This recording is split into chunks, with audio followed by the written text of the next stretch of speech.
Para sa akin talaga ito yung original na pulburon, yung mainit-init pa inilalagay na sa panaikot na papel. Then doon na rin po natin kakainin. Grade 4 ako noon, ibinibenta ko na ito sa aking mga kaklase. Na-miss ko ito kaya naman po tara gawin natin.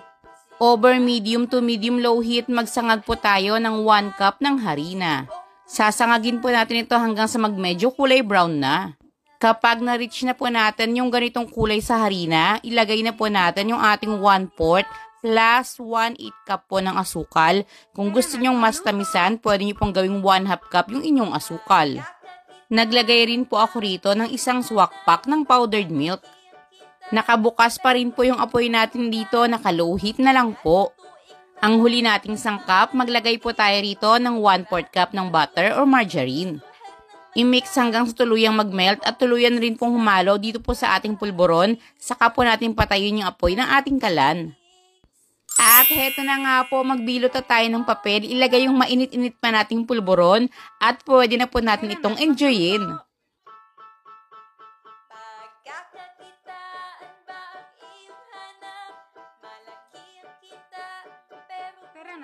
Habang mura ang mangga ngayon, ganito naman po yung gawin nyo.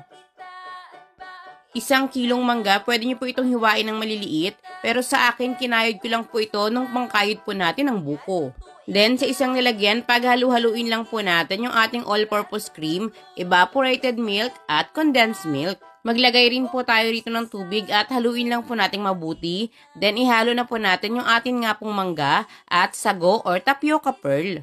Sa sago po, pwede kayong magluto or available naman po ito sa inyong mga palengke. Pwede po kayong bumili doon ng luto na. Then, ilagay po muna natin ito sa ating fridge dahil nga po mas masarap itong inumin kapag malamig na or kung gusto niyo po itong gawing pang negosyo. Sa akin po, bumili po ako nito sa Lazada, 13 pesos lang po.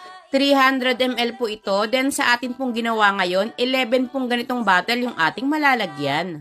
Tips lang po sa ating pagnenegosyo, kung ano po yung season or kung ano po yung mura sa panahon na yon, mas maganda pong gawin niyo yung pangnegosyo dahil mas mura po yung inyong magiging puhunan at mas madali niyo po itong maibenta. Tamang-tama lang po yung tamis nito at napaka-creamy nitong ating mango tapioca pearl.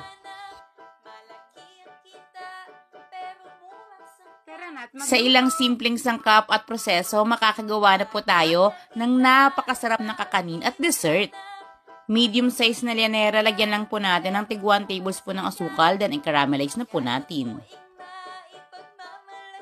Then, sa isang mixing bowl, pagsamasamahin lang po natin lahat ng mga sangkap, haluing mabuti, then kung sakaling mapansin nyo na maraming pang buo-buo, salain nyo na lang po ito.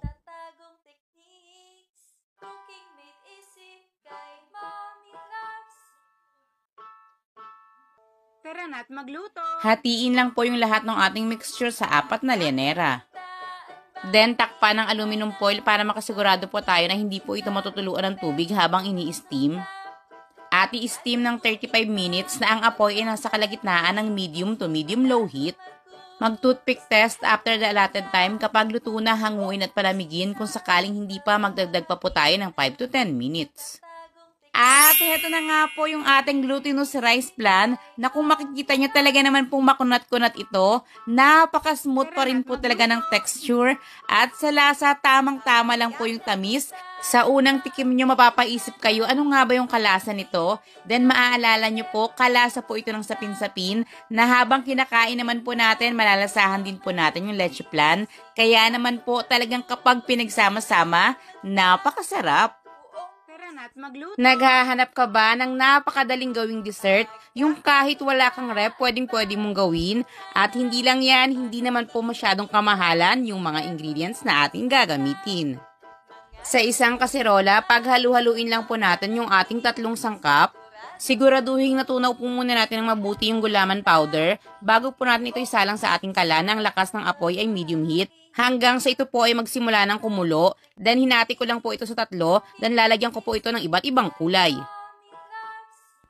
Pagkatapos ay palamigin at hayaan lang pong tuluyang mag-set. Hindi na po natin ito kailangan pang ilagay sa ating rep, mabubuo na po ito, then hihiwain po natin ito kapag tuluyan na po itong nag-firm.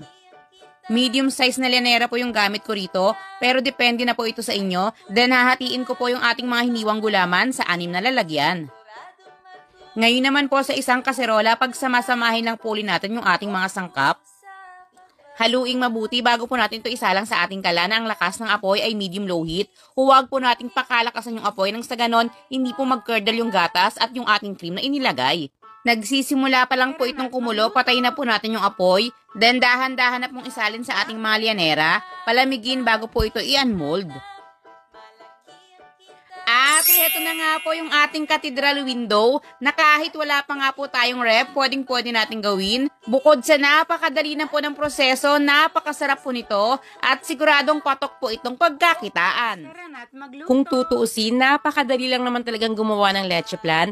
Hassle lang yung pagkakaramelize ng asukal dahil bukod sa napakatagal ng gawin, possible pa tayong pumalpak, papait po ito kapag mali yung pagkakaluto. Kaya ngayon magpapakita po ako sa inyo ng pamamaraan na kung saan kaya po natin itong gawin ahead of time.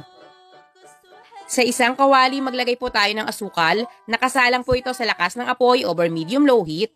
Hayaan lang po natin ito ng mga 10 minutes or hanggang sa magsimula pong mag-melt yung pinakagitna, saka po tayo rito magsisimulang maghalo. May mga proseso po tayong pagdadaanan. Mula po dito sa ating granulated sugar, magbubuo po ito. Then tuloy-tuloy lang po tayo sa paghahalo at pagluluto nito. Magsisimula po ulit itong mag-melt. Once na ito po ay fully melted na, magdadagdag naman po tayo rito ng warm water. Dahan-dahan lang po sa paglalagay nito, hatiin po natin ito sa 3 to 4 addition.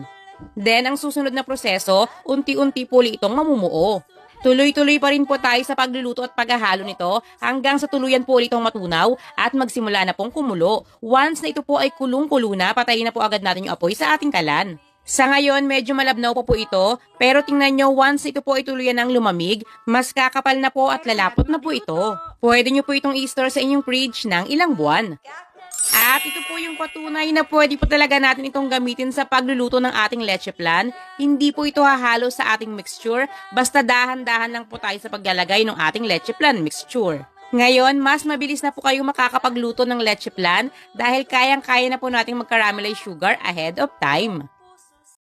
Tara na't magluto. Walang steamer, walang oven tayong kakailanganin sa paggawa ng napaka-smooth na leche plan. Tara na po at atin nang simulan. Medium size na lianera yung gamit ko rito at bawat isa po maglalagay ako ng 1/8 cup ng caramelized sugar. Kung paano ito gawin nang sa ganon mas mapadali kayo sa paggawa ng leche plan, i-search nyo lang po mix and cook caramelized sugar. Then sa isang lalagyan, pagsamasamahin lang po natin lahat ng ating mga sangkap. Optional na lang po kung available sa inyo, pwede kayong maglagay ng vanilla. I-mix lang mabuti, then magdadagdag po tayo rito ng kaunting gulaman powder. Then para makasigurado na smooth po yung consistency ng ating mixture, salain po natin ito. Isa lang sa ating kalana ang lakas ng apoy ay medium heat habang patuloy na hinahalo hanggang sa ito po ay kumulo. Dahil nga po hindi buo yung caramelized sugar natin sa ating lianera, dapat po dahan-dahan lang po tayo sa paglalagay ng ating mixture. Then palamigin natin ito ng tuluyan bago po natin ito i-unmold. At heto na nga po yung ating napakasimple lang gawin, pero talaga naman pong achieve natin yung napakasmooth rin po at napakasarap nating leche plan. Ngayon, kahit wala pa po kayong steamer, pwede nyo nang gawan yung inyong pamilya at pwede na rin po kayong magbenta. Tara na't magluto. Gawa naman tayo ngayon ng napakasarap na pangpalaman sa ating mga kakanin, yung ating red bean paste. Red Mongo, hugasan lang po natin itong mabuti. Then tanggalin po natin yung hindi po kasing parehas nito at ibabad lang po natin ng overnight. After nyan, i-drain ang tubig at hugasan muli. Then lalagain po natin ito hanggang sa ito po ay tuluyan ng lumambot.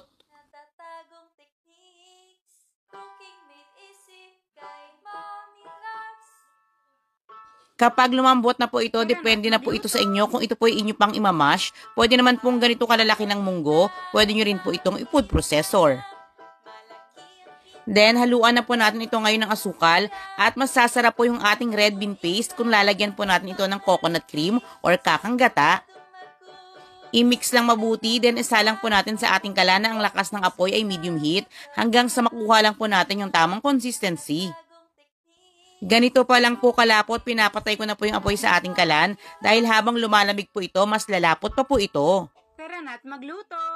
At after nga pong lumamig itong ating red bean paste, ganito na po yung magiging consistency. Napakasarap po talaga nitong ipalaman sa butchi at iba pang kakanin. May ilang video recipe na rin po tayong pinagamitan nito, katulad po ng bocheng munggo, sapin-sapin at kutsinta.